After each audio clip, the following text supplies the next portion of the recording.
Podemos começar a aula que já está gravando. Amém. Bom, meu povo, vamos começar, né, que já deu o nosso horário aí. Nós vamos entrar hoje no capítulo 2 de Efésios. Lembra, o ano passado a gente finalizou o capítulo 1, fizemos em 8 encontros, né? E era a introdução do texto. E agora, na verdade, assim, Paulo vai começar a pregar a partir do capítulo 2. Lembra que era a introdução, né? Depois o hino de louvor e oração e intercessão. Isso é o que ele fez no capítulo 1. E o que Paulo falou para a gente sobre as bênçãos espirituais? Vocês lembram? Só para a gente retomar, o que eram? Uma casa maior, o que era aí? Um novo emprego? Quais eram as bênçãos aí? Porque nós fomos eleitos, adotados, redimidos, recebemos revelação da sua vontade e nos deu o Espírito Santo, né? E ele está pedindo a Deus, né, nessa intercessão, que a gente entenda isso. Tipo o batistaca mesmo, que ele fica fazendo, para a gente ir fundo nessas verdades, né? Vimos bastante coisa, né? Não vai dar para a gente fazer resumo, porque os resumos acabam ficando maior, aí se a gente começa a querer explicar o que já está na Bíblia, né? Vai aumentando o negócio. Mas ele fala da esperança que nós somos chamados, né? Tito também fala disso, a bendita esperança, as riquezas da sua glória, que nós somos, né? A herança dele. Aquilo que a gente costuma dizer, né? Quem deu o filho por essa relação não fomos nós, foi ele, né? E nós somos a herança, os santos são a herança dele. E a suprema grandeza do seu poder, que vai ser o poder da ressurreição, né? Onde todos nós vamos estar com ele na glória futura, né? E aí hoje, eu queria entrar com vocês, igreja, no capítulo 2, né? Onde, na verdade, começa a pregação desse livro, e aí a gente ia ver do verso 1 a 7, né? Efésios 2, de 1 a 7. Mas eu queria que antes da gente entrar em Efésios, irmãos, que a gente abrisse Apocalipse 2, para a gente ler a outra carta à igreja de Éfeso, que está lá em Apocalipse 2, né? Lembra que a gente estudou as cartas às 7 igrejas, né? Eu não vou entrar nisso de novo, né? Mas eu só queria contextualizar para essa igreja que a gente está vendo, de Éfeso, o que foi escrito, né? O que Jesus revelou para João sobre essa igreja, para a gente entender como que estava essa igreja, né? Se alguém puder abençoar a nossa aula e ler de Apocalipse 2, de 1 até 7, eu agradeço. Aí a gente fica mais interativa aí a aula, né? Senão só eu fico falando. Apocalipse 2, de 1 a 7, né? É o anjo da igreja de Éfeso. Amém. Vamos lá. O anjo da igreja em Éfeso escreve: Estas coisas diz aquele que conserva na mão direita 7 estrelas e que anda no meio dos 7 candeeiros de ouro. Conheço as tuas obras, tanto o teu labor como a tua perseverança, e que não podes suportar homens maus, e que puseste à prova os que a si mesmos se declaram apóstolos e não são, e os achastes mentirosos. E tens perseverança e suportastes provas por causa do meu nome, e não te deixastes esmorecer. Tenho, porém, contra ti que abandonastes o teu primeiro amor. Lembra-te, pois, de onde caístes, arrepende-te e volta à prática das primeiras obras, e se não, venho a ti e te moverei do teu lugar o teu candeeiro, caso não te arrependas. Tens, contudo, a teu favor que odeias as obras dos nicolaítas, aos quais eu também odeio. Quem tem ouvidos, ouça o que o Espírito diz à igreja. Ao vencedor, dar-lhe-ei que se alimente da árvore da vida que se encontra no paraíso de Deus. Essas palavras, irmãos, nossa, estou alegre aqui, né, de ver todos, na verdade, mas a Evelyn aí, ó, meu irmão aí, ó, com fuso horário e tudo, estão aí, glória a Deus, viu? Bom vê-los. A gente não quis se interromper, mas a gente deu um maior grito aqui a hora que a gente entrou. Ah, que saudade! Bom vê-los, irmão.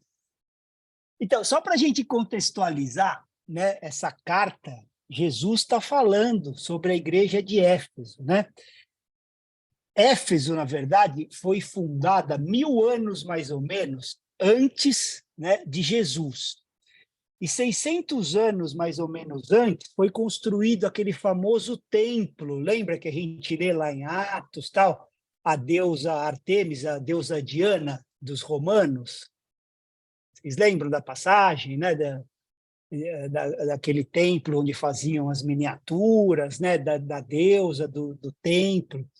E esse templo em particular, só para a gente ter o pontuar na história, ele foi considerado uma das 7 maravilhas do mundo, esse templo lá de Éfeso, né, da Diana. E hoje está em ruínas, né, não tem mais nada, mas ele foi considerado uma das 7 maravilhas do mundo. E lá em Atos 16, Paulo é impedido de viajar para a Ásia, né? Vocês lembram essa passagem aí, que o Espírito Santo é que o repele e envia para outro lado, né? Outro ensino aí da palavra, né? Ser guiado pelo Espírito, né? E aí ele vai para onde hoje seria a Europa, né? A gente vê lá em Filipenses isso. E só na volta dessa viagem missionária, né? Para onde o Espírito levou ele, é que ele vai para Éfeso. E isso aí é mais ou menos uns 50 anos depois de Cristo já, quando ele chega em Éfeso, né? E essa cidade, historicamente, né, geograficamente, ela era muito importante, né? Ela era estratégica. E prova é que Paulo fica lá 3 anos. Em nenhum outro lugar ele ficou tanto tempo, né? Ele sempre ficava dias, às vezes meses, tal, em alguns lugares até horas. E lá ele permaneceu por 3 anos, é o maior tempo que ele fica em um local, né? E, além dele, os vários apóstolos também passaram por lá. Então, você vê a importância, né, daquele centro. Priscila e Áquila, Pedro e até João. João, na sua velhice, pastoreou a igreja de Éfeso, né? E Atos 19, eu não vou ler todos esses textos para a gente não gastar muito tempo nisso, mas eu falando, vocês estão se lembrando, né? Daquele tumulto que aconteceu lá. Lembra que esses daí que eu falei que faziam as miniaturas da deusa e do templo tal para venderem? E Paulo, quando começou a falar da verdade do evangelho, começou a atrapalhar esse comércio religioso deles. Paulo começou a estabelecer o evangelho e começou a atrapalhar. O pessoal começou, opa, peraí, né? E ele estava só pregando o evangelho, não estava fazendo mais nada, não estava contra ninguém, mas ele estava dizendo verdades que estavam atrapalhando o comércio religioso, né? E quando eles souberam, né, os artífices e todo o povo, que ele era judeu, eles se reuniram, né, e começaram a gritar o nome da deusa Diana, né? Grande é a Diana dos Efésios, grande é a Diana dos Efésios. Ficaram horas gritando, né?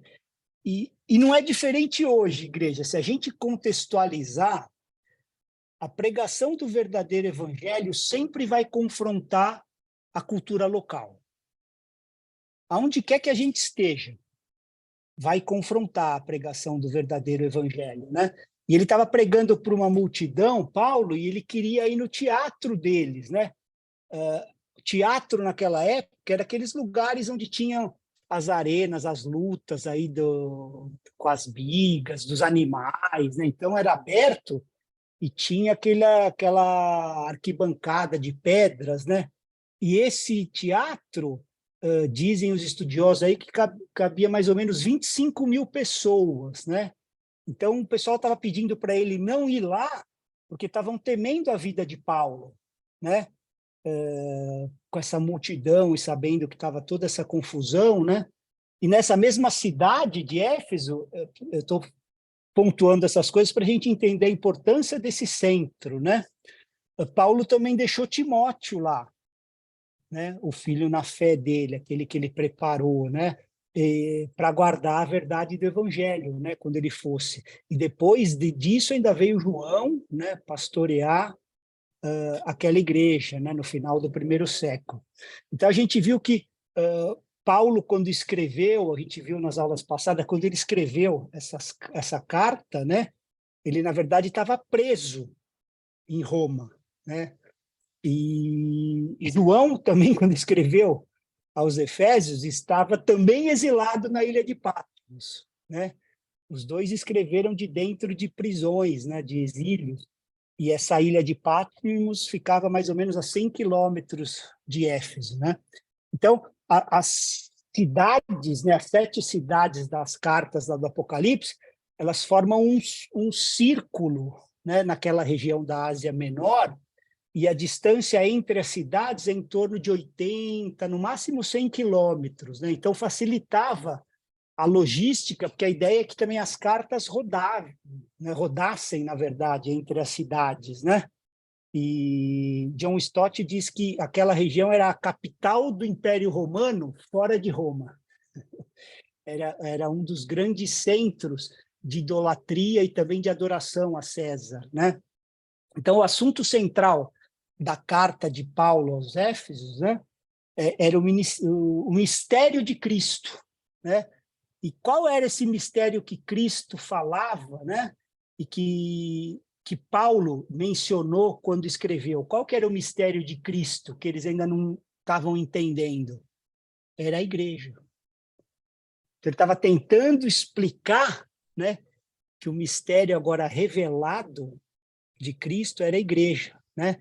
E o que Cristo pensa sobre a igreja de Éfeso, a gente leu agora, né? Fabi leu para a gente viu assim, aprovação e reprovação nessa carta sobre a igreja, né? E assim, irmãos, ninguém pode ter a visão da igreja como o Senhor, né? Como Cristo, assim, só Ele tem condição de examinar a situação real da igreja, né? A gente pode olhar as coisas com os nossos olhos humanos, acha, nossa, olha esse ministério, olha isso, olha aquilo, mas a situação exata, assim, de maneira plena, sem erro algum, só Jesus pode fazer, né? E logo no início, ele já introduz, né, já avisa que ele conhece as nossas obras, né? A Fabi leu lá no verso 2, né?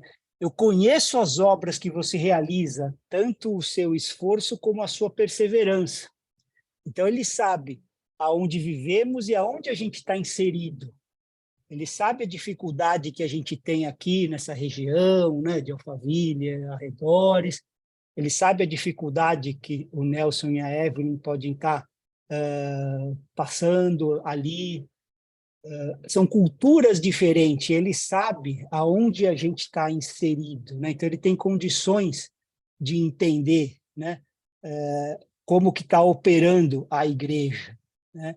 E aí, no verso 1, quando ele fala, né, ó, essas coisas diz aquele que conserva na mão direita as 7 estrelas e que anda no meio dos 7 candelabros de ouro, né? Está falando assim, que ele anda no meio dos 7 candelabros. E se a gente for no capítulo 1 de Apocalipse, se alguém puder ler, Apocalipse capítulo 1, 20, a gente vê que Jesus tinha as 7 estrelas e os 7 candelabros. Se alguém puder ler para a gente, Apocalipse 1, 20. Se por um acaso alguém quiser falar ou perguntar, apertar a mãozinha, Adri, vê que eu estou pelo telefone, eu consigo ver só 6 por vez, assim, tá? Então, não é que eu estou ignorando mesmo, é que eu não consigo ver todo mundo. Eu vou ler Amém. Apocalipse 1, 20, né? 20, um verso só.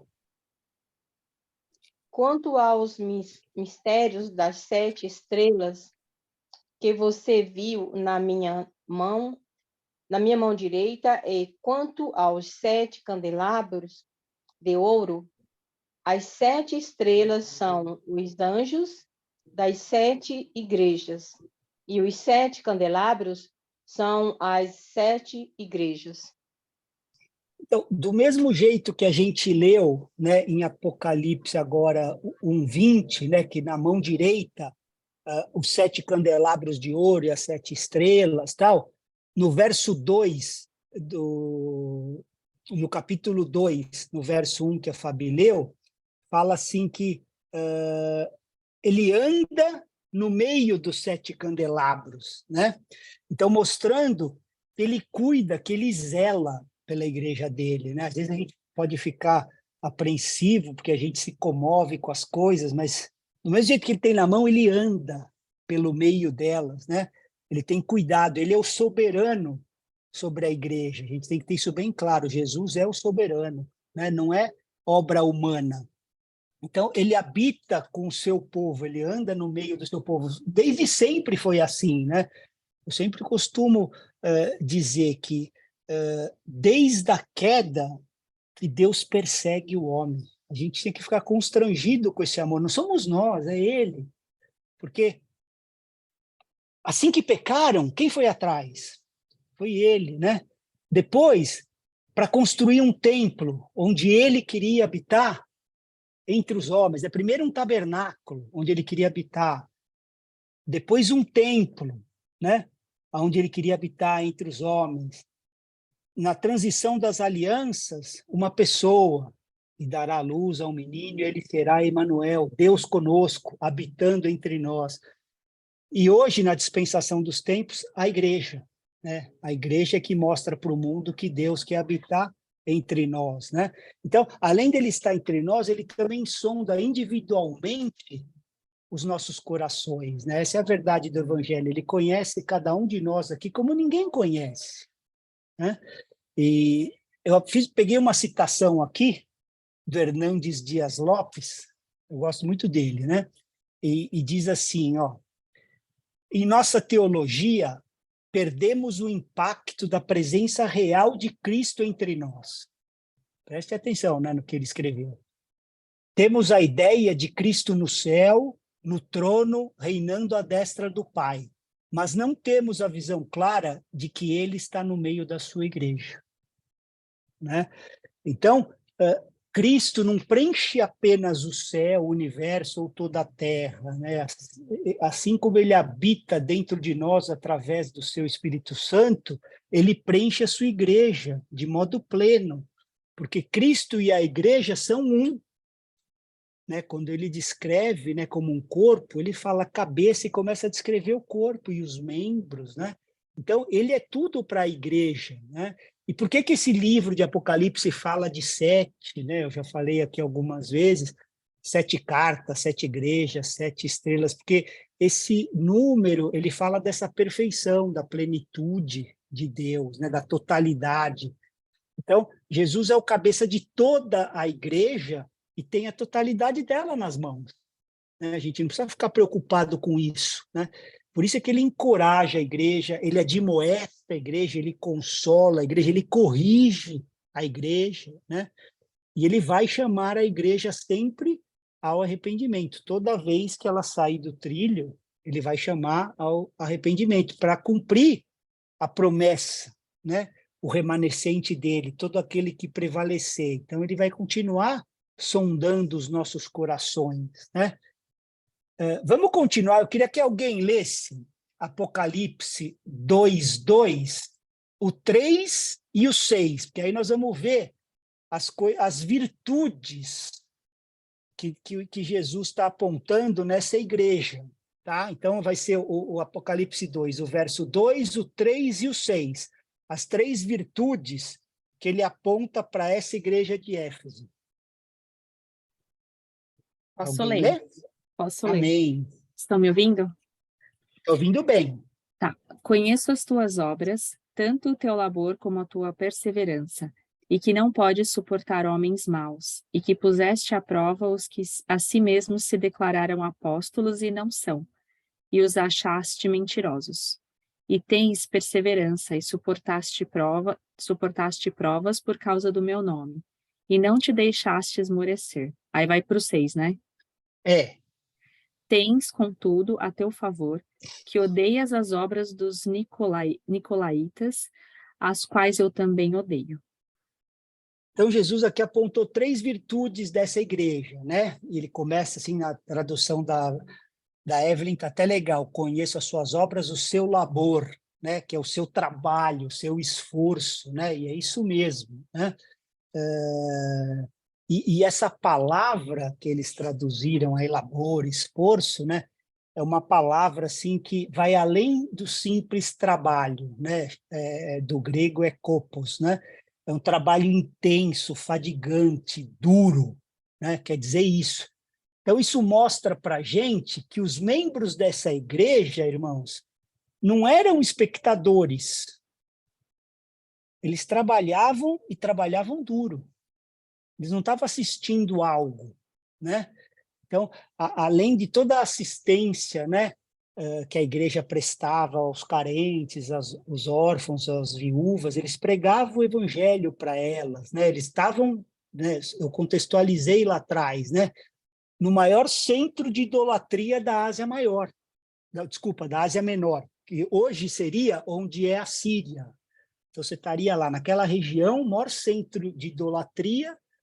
Então, era uma tarefa árdua mesmo, era perigoso, porque o ambiente lá era um ambiente hostil. Eles não queriam, né? Você estava atrapalhando, inclusive, o comércio daquele centro, né? E Jesus reconhecia ele, né? Reconhecia isso, né? Falou, pô, eu conheço o esforço que você trabalha, as obras que você faz, como você está perseverando, né? E aí trazendo para a gente, né? Como que a gente está levando esse encargo? Né? Isso aí é para cada um se perguntar. Eu estou fazendo para vocês, mas estou perguntando para mim, né? Mesmo vivendo em uma nação, né, como aonde ainda a gente não tem uma perseguição de maneira direta, é mais velada, né, a perseguição que a gente sofre aqui, né? Você vai sendo cancelado, você vai, né, deixa de ser convidado, esse tipo de coisa, mas não é uma perseguição hostil como eles tinham lá, né? E Jesus via isso porque disse que uma das virtudes deles era a perseverança.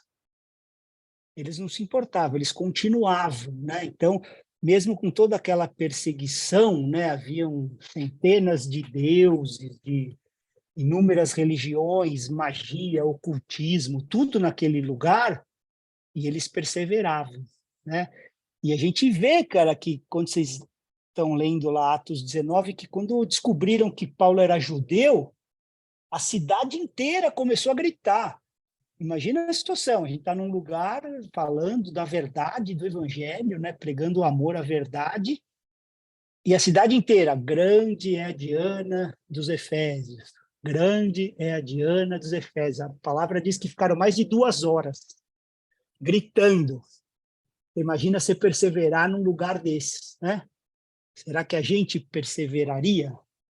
Né? São perguntas aí. Eu vou pegar uma outra citação de um que eu gosto muito, um teólogo, John Stott, que diz assim, ó, sobre esse momento, né? Ó, aqueles que não se entregavam ao culto popular a César, ou Artemis, ou Diana, eram boicotados, podendo sofrer afastamento social total, sofrer violência física e até morte.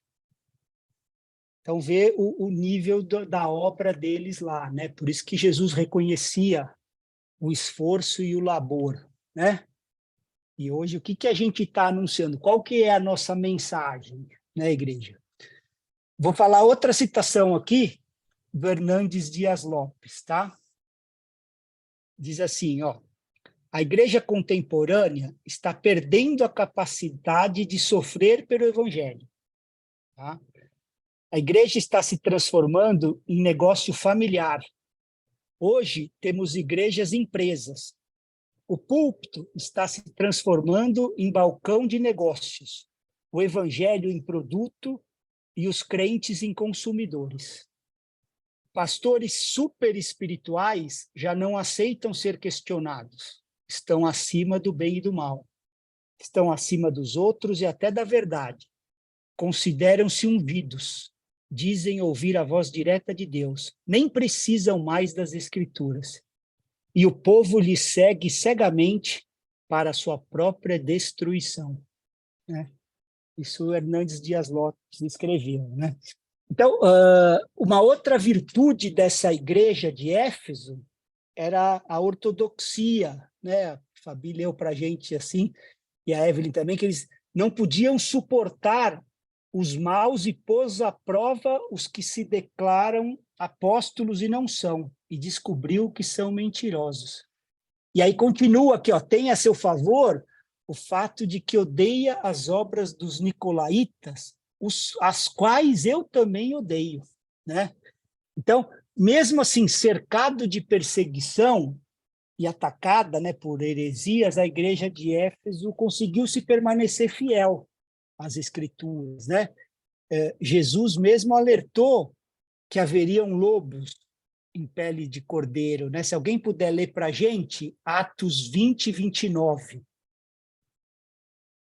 para ver que Paulo também havia avisado sobre isso. Atos 20, 29. Estão falando que nós temos 30 minutos, passou rápido, hein?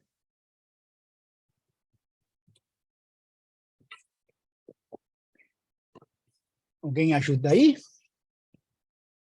Atos 20, 29?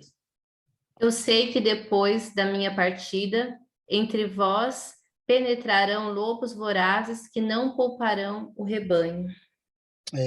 Então, tanto Jesus como Paulo avisaram sobre isso, né?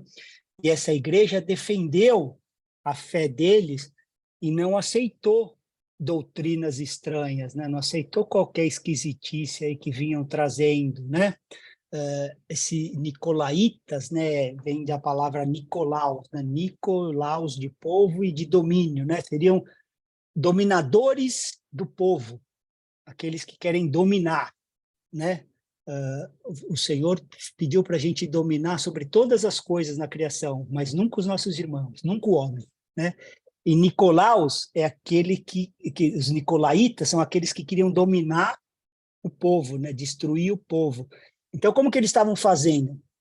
Eles estavam abaixando, né, o padrão moral do evangelho. Estava permitindo o culto a César, né, que era comum lá, a prática da prostituição, que também era comum. Então, ele misturar igreja. Eu venho batendo bastante nessa tecla, né? Práticas mundanas com a igreja nunca funcionou e nunca vai funcionar, né? Desde que a igreja foi estabelecida. Então, eles estavam pregando que você podia adorar também César, você podia comer os alimentos dos ídolos e a prostituição. Como que funcionava isso? É legal para a gente entender o contexto, né, da época. As oferendas, né, desse templo eram entregues às sacerdotisas, né, do templo, e com elas o pessoal também se deitava. Né? Elas eram o que a palavra fala das prostitutas cultuais. Né? Então, quando a gente... até aquela história lá do véu, né? Usar o véu, mas quem tem o cabelo comprido serve como véu, é por causa desse contexto. Eu sei que muita igreja tradicional usa essas coisas, mas o contexto aqui era outro, porque assim, as prostitutas raspavam, né, todo o cabelo, e aí quando elas se convertiam ao evangelho e começavam a frequentar a igreja, aí era o uso do véu, para evitar aquele constrangimento, entendeu? Então, era essa prática comum naquela época, né? As prostitutas lá do templo raspavam, então, elas recebiam as oferendas e o ato de adoração com elas era se deitar, né, com elas. Então, eles acreditavam nessas misturas, é o que é o gnosticismo, né? Que é diz que assim, o que a gente pratica no nosso corpo não vai afetar nada o nosso espírito, vai afetar só o corpo, pode fazer, todo mundo está fazendo, né? Era essa a ideia deles, né? Ou melhor, eles estavam abaixando o padrão moral do evangelho, se dobrando às práticas mundanas, né? Dos outros ídolos, né? Dos deuses e dos pagãos, né? Então, eles estavam já iniciando o evangelho liberal, que hoje chegamos no eu posso tudo, eu estou na graça, né? Não, para mim, tudo bem, eu estou debaixo da graça e continua vivendo exatamente igual o mundo vive, né? É o tal do evangelho liberal. Eles não queriam saber do arrependimento, né? Eles queriam viver as coisas da igreja, mas continuar vivendo as práticas do mundo. Tudo que o mundo oferece, eu também quero. Então, para eles era possível eu adorar César, eu adorar Jesus, eu me prostituir, andar na igreja. Então, a mente deles já estava corrompida, né, nessa época. Mesmo com um aviso, né, porque o livro deles é o mesmo que o nosso, né, Oséias 4:6.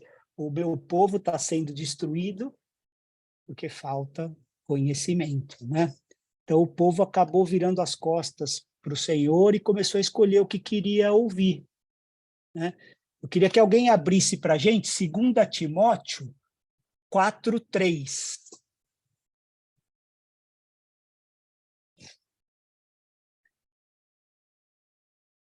Segunda Timóteo, capítulo 4, verso 3.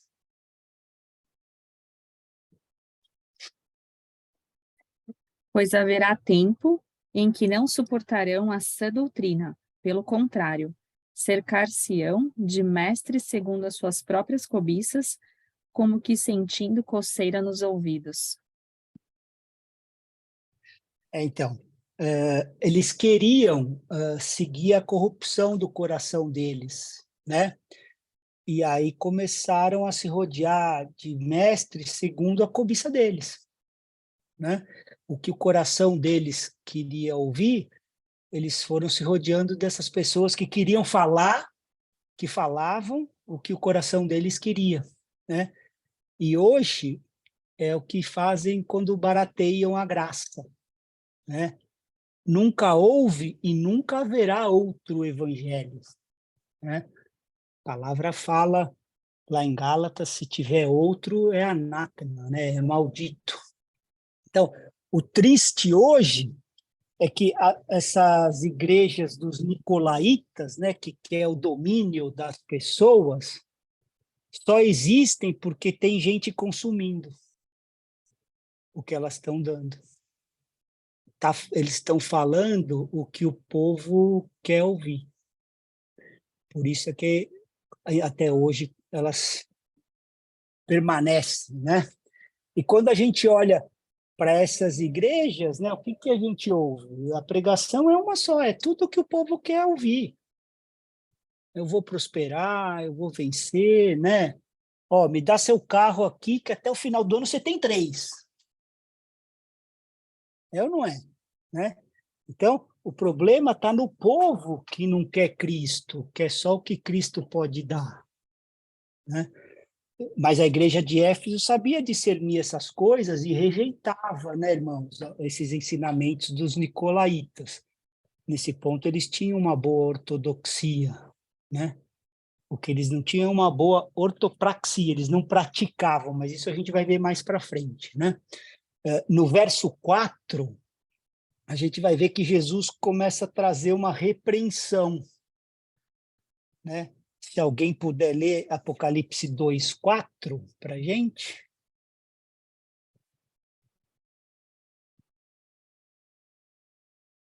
Apocalipse, capítulo 2, verso 4. Eu Amém. tenho, porém, contra você o seguinte: você abandonou o seu primeiro amor. A gente já ouviu muito sobre isso, né? Eu já dei um módulo aí sobre as cartas, né? Mas a gente não sabe realmente, né, o que levou a isso, né? Como que realmente isso aconteceu. O que a gente vê é que, em vez desse amor ao Senhor ir aumentando, ele foi diminuindo ao ponto deles abandonarem o primeiro amor, né? Aquele amor. E Jesus mesmo nos exorta, né, irmãos, que o aumento da maldade no mundo, né, pelo aumento dessa maldade, o amor de muitos esfriaria. Aí é o cuidado que a gente tem que ter com o nosso coração, né, com as coisas desse mundo, onde a gente está, o que a gente está alimentando o nosso coração, né, para essas coisas assim. Então a gente vê que a doutrina da igreja de Éfeso, ela estava desconectada dessa prática do amor. Eles tinham abandonado o amor, né? E não era um problema só, irmãos, da teologia, porque eles tinham uma boa teologia, né? Eles refutavam os ensinos, aqueles que eram falsos apóstolos, tal. O problema deles era a falta do evangelho prático, né? O amor a Jesus e às pessoas. Isso tinha sido abandonado, né? O que Jesus disse, igreja, que deveria ser a marca da comunhão dos cristãos? Valendo uma paçoquinha. Para mandar para o Canadá vai ficar cara essa paçoca. Eles estão fora. Brincadeira. Não, a marca da comunhão dos irmãos é o amor mútuo, né? Isso aí, a Aninha botou amor, é o amor mútuo, né?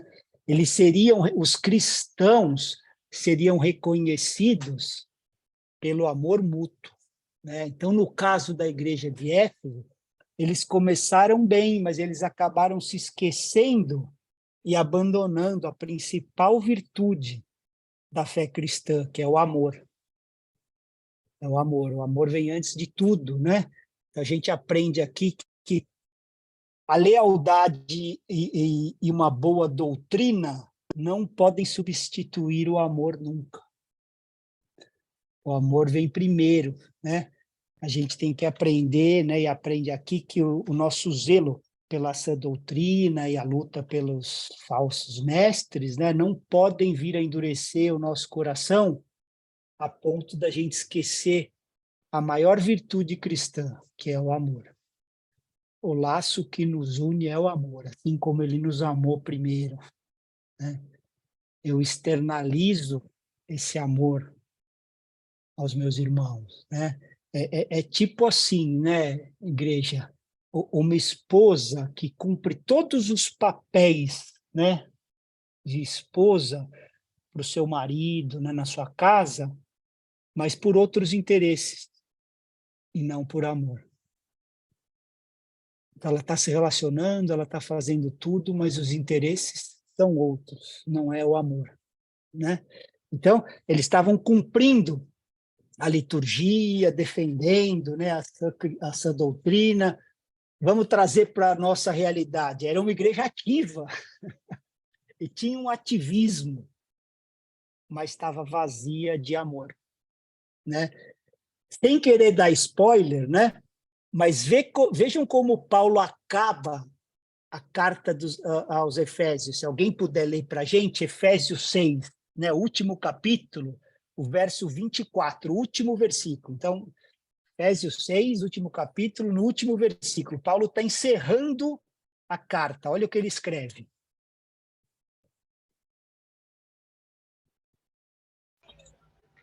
A graça... É 6, né? Esse 6, mesmo. 24? 6:24. A graça Michele. esteja com todos os que amam sinceramente o nosso Senhor Jesus Cristo.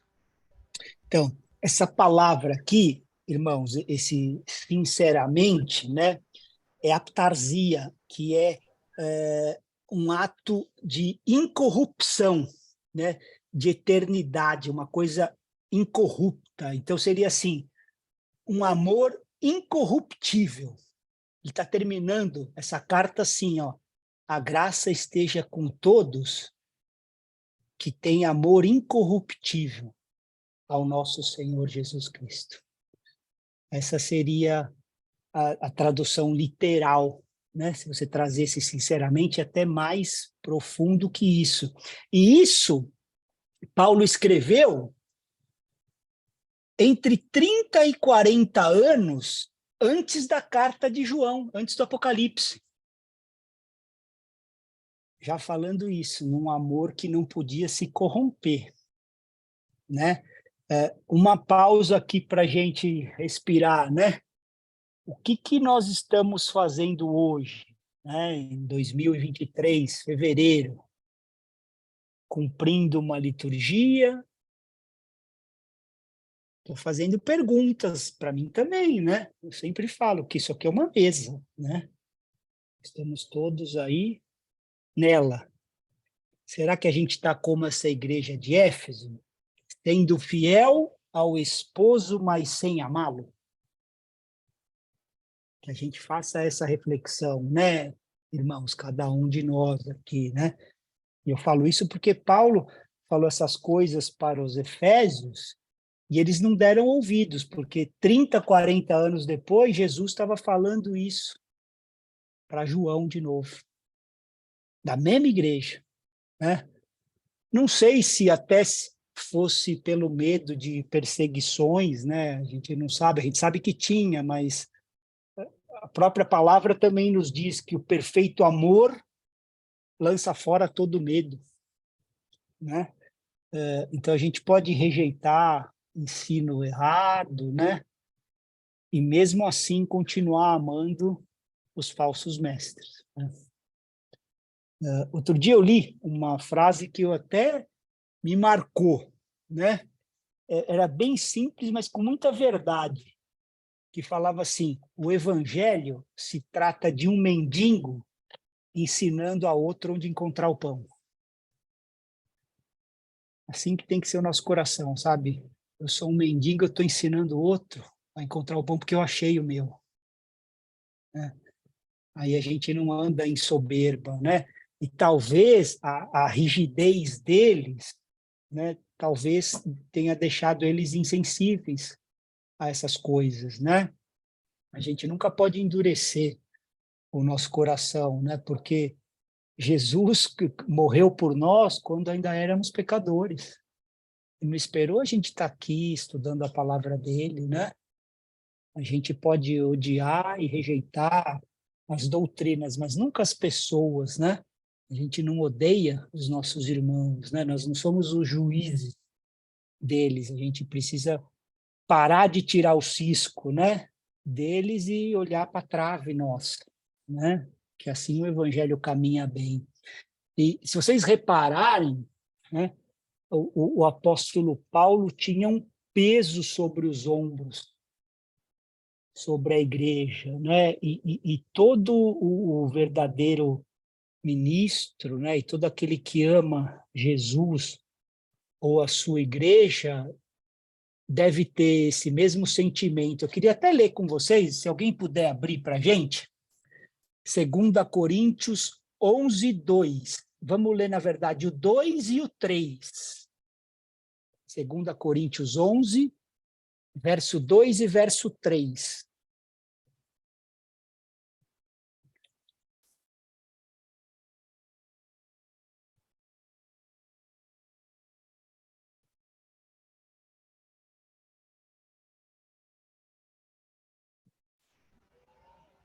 Tenho zelo por vocês, com um zelo que Amém. vem de Deus, pois eu preparei vocês para apresentá-los como virgem pura a um só esposo, que é Cristo. Temo que, assim como a serpente com sua astúcia enganou Eva, assim também a mente de vocês seja corrompida e se afaste da simplicidade e pureza devidas a Cristo. Amém. Então, assim, a mente deles foi corrompida quando eles pararam de olhar para eles mesmos e entraram nesse ativismo, né? Até que chegaram ao completo abandono do primeiro amor, né? Então, o noivo, irmãos, quando se queixa da noiva, é sempre para chamá-la ao arrependimento. esse ministério é o ministério que o Senhor nos entregou, da reconciliação. Nós não temos que afastar ninguém. O nosso ministério é da reconciliação, né? Então, quando o noivo se queixa da noiva, é chamando para o arrependimento. Sempre assim, né? A gente leu Apocalipse 2:4, no verso 5, ele já começa assim. Alguém pode ler Apocalipse 2:5?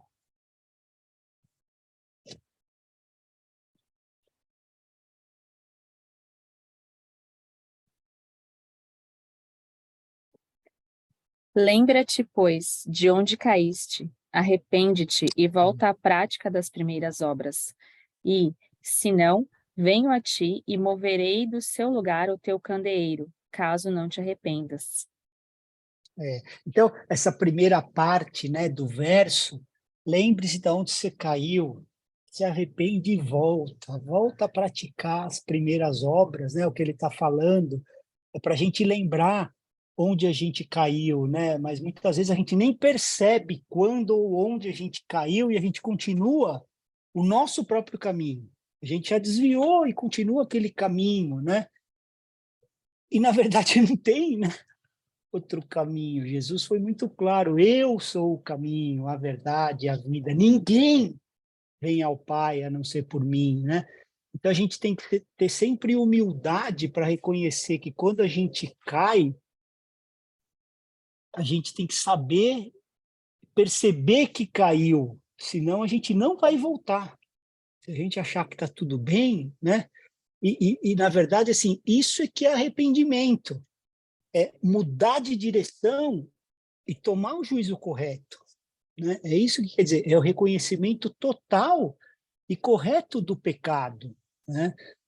A tristeza do pecado entregue ao Senhor, né? Assim como Davi fazia, né? Não é que ele não pecava, mas ele pecava e entregava a tristeza e o pecado ao Senhor, né? Nós não vamos abrir agora, mas 2 Coríntios 7:10 fala sobre isso, né? Da tristeza do homem que produz depressão e morte, e é para Deus que produz fruto para a salvação, né? E isso aí é uma coisa individual, né?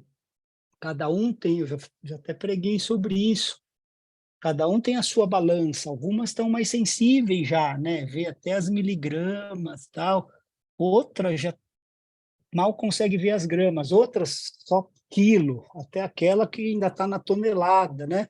Mas cada um tem o seu tempo, né, para ir vendo essas coisas e caminhando nisso, né? Então, cada um que avalie a si mesmo, né? Eu não posso avaliar o meu irmão com a minha balança. Às vezes a minha já está mais sensível que a dele, ou às vezes a dele está mais sensível que a minha, e ele está vendo coisa em mim que eu ainda não estou vendo, né? Então, cada um tem a sua medida.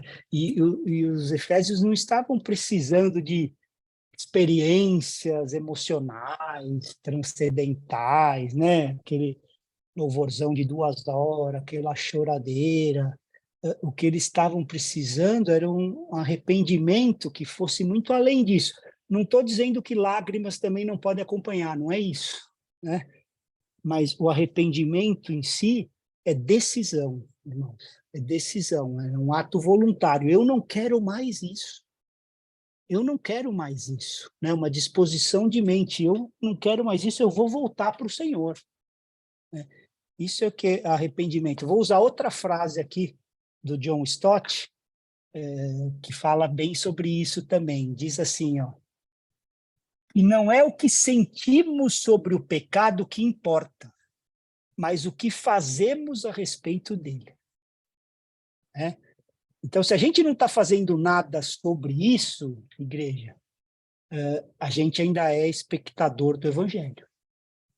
A gente está vendo essas coisas, que essas coisas acontecem, mas a gente é só espectador, a gente ainda não está participando. Se a gente não está fazendo nada sobre isso, né? Mesmo a gente sendo membro de uma igreja local. A gente está só assistindo. Se a gente não estiver fazendo nada a respeito dos nossos pecados, a nossa situação é essa, né? Não tem jeito, né? a nossa cosmovisão, né, a nossa visão de mundo precisa ser transformada através do Espírito Santo.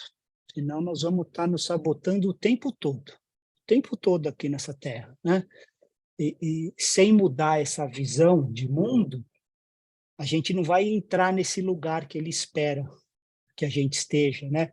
A gente vai continuar só assistindo essas coisas, né? Continuaremos com o sentimento de não fazer parte, que isso lá no fundo vem no nosso coração. Aquele mesmo sentimento em Gênesis 3, lá quando Deus expulsou o casal do jardim, eles foram exilados. Agora eu não faço mais parte, só estou vendo as coisas, né? Então, Deus, assim, não importa o estágio ou o estado que a gente esteja, né? Eu não sou merecedor, eu já fiz demais, né? Ou, não, mas eu não faço nada de errado, né? Não importa. O amor dele nos abraça, né? Eu costumo falar que não existe a parábola do filho pródigo, né? Essa tradução não está legal. É o Deus pródigo, né? Ele é que deu tudo, ele é que gastou tudo. O pai é que foi pródigo, né? É o mais precioso dele para resgatar os filhos, né? E no caso da parábola, os dois precisavam desse resgate de amor, né? Um porque amou tanto o mundo que gastou toda a herança dele nos prazeres mundanos, né? E o outro estava na casa, mas não tinha nem amor pelo pai, nem pelo irmão. Estava na casa do pai sem ter o coração do pai, queria as coisas. Você nunca me deu isso, você nunca me deu isso. Então, essa igreja, ela foi exortada a voltar ao amor que já tiveram, né? E Jesus está propondo, né, um recomeço para essa igreja em Éfeso. E continua propondo para as igrejas que vieram depois de Éfeso, né? Está propondo para nós hoje, né? Continua valendo essa carta pastoral para a igreja. É para a gente ver a condição da igreja e a nossa condição dentro da igreja, né? A gente precisa soltar todas as coisas que ainda nos prendem. Ontem eu falei um pouco sobre isso. Não consegui terminar a pregação, mas falei sobre isso, né? Como era o amor de Jesus no início da nossa caminhada, né? E como está esse amor hoje. Não estou falando de estar fazendo mais coisa. Não é isso. Estou falando do amor, né? E eu vou falar uma coisa ainda mais. Se a gente não se lembra como era esse amor, provavelmente nem de novo a gente nasceu. Porque a gente precisa encontrar esse amor primeiro em Jesus. A gente precisa desesperadamente encontrar esse amor, né? Aí talvez alguns estão pensando, né? Mas como que eu vou recomeçar se eu não sei, né? Da onde? Onde eu caí, né? E, na verdade, a palavra não é nem aonde, é quem. Vamos lá para João 6, rapidamente, né? Eu vou ler para vocês para a gente ganhar tempo, porque nós já estamos estourando aqui. Jesus está falando, eu vou até parafrasear, né? João 6,53, lá no fim do capítulo, tal. Ó, na verdade, eu digo para vocês que quem não comer da carne do Filho do Homem e não beber do sangue, não vai ter vida em vocês. Ele está falando esse nível de comunhão. Ele continua, quem come a minha carne e bebe meu sangue tem a vida eterna, né? Então, ele está mostrando nos versículos, depois vocês leem lá, que não tem outro começo além dessa comunhão íntima com Cristo. Não tem outro começo. Só se começa por aqui, né? E o que ele falou foi tão denso que os discípulos, lá no verso 60, se vocês estiverem aí em João 6,60, os próprios discípulos, né, disseram para ele, dura esse discurso, quem pode suportar? E começaram a ir embora. Os discípulos não aguentaram, né? E aí no 67, para quem está acompanhando, o Jesus pergunta aos 12, será que vocês também querem se retirar? E aí Pedro, no 68, respondeu, Senhor, olha essa resposta, igreja. Senhor, não é para onde iremos, é Senhor, para quem iremos? Ah, para quem iremos? Não é para onde, é para quem, né? O Senhor tem as palavras da vida eterna, né? E nós temos crido e conhecido que o Senhor é o Santo Deus. Então, hoje, os cristãos, eu vejo a nossa geração e a geração mais jovem, assim, as pessoas não estão verdadeiramente dispostas a sofrer pelo Evangelho. Eu falo isso com muito temor. Mas em que elas estão mais dispostas a entender o que esse Evangelho vai me dar? O que esse Evangelho vai me trazer de vantagem? É isso que eles estão procurando, né? E o anúncio aqui é que a gente pode se cansar, como cansaram os efésios, de continuar a viver a vida como a gente quer. No ativismo, né? Estou falando dessa carta. Olha só que interessante o que Martinho Lutero escreveu, né? O reformador. Ele diz assim, ó, mesmo depois da conversão pelo Evangelho, o coração torna a operar segundo outros princípios, a menos que você deliberadamente repita o comando para ele funcionar segundo o Evangelho. É todo dia, por isso que Jesus falava, você quer me seguir? Pegue a sua cruz todos os dias, né? Então é assim, a menos que você deliberadamente, você escolha, né, repetir o comando para ele funcionar segundo o Evangelho, né? E a segunda parte desse verso, né, de Apocalipse 2:5, termina assim, se você não se arrepender, eu virei até você e tirarei o seu candelabro do lugar, né? O que Jesus está dizendo aqui é assim, cara, se vocês não se arrependerem, vocês vão deixar de existir, pelo menos como igreja do Senhor. Vocês podem ser qualquer coisa, mas igreja do Senhor, vocês não vão ser mais, eu vou tirar o meu candelabro. Isso é o que ele está dizendo, né? E para que serve um candelabro? Né? Para trazer luz, para iluminar.